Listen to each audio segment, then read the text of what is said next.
71 वर्षीय बसंती नारायणदास पुतळा या आजी असून त्यांना मुले असूनही कोणीही सांभाळत नव्हते.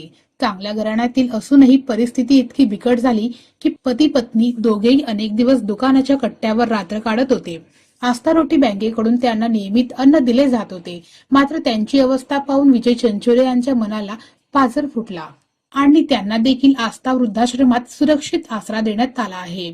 आस्था फाउंडेशन व रोटी बँक यांच्या माध्यमातून समाजातील बेवारस, अनाथ, निराधार महिला, अंध व अपंग मुले यांना मायेची ऊब देण्याचे कार्य अखंडपणे सुरू आहे. सोलापूर शहरात कुठेही अशा निराधार व्यक्ती आढळल्यास नागरिक थेट विजय चंचोरे यांच्याशी संपर्क साधतात. या सेवाभावी कार्यामुळे आस्था फाउंडेशनची व्याप्ती वाढत असून समाजातून मोठ्या प्रमाणावर कौतुक व पाठिंबा मिळत आहे. वात्सल्य आस्था निराधार वृद्धाश्रमाचे व्यवस्थापिका रेखा घाटे व रजनी भाटिया मॅडम या सामाजिक कार्यासाठी विद्या सिंगम व विजय चंचोरे आदींचे मोलाचे सहकार्य लाभले आहे.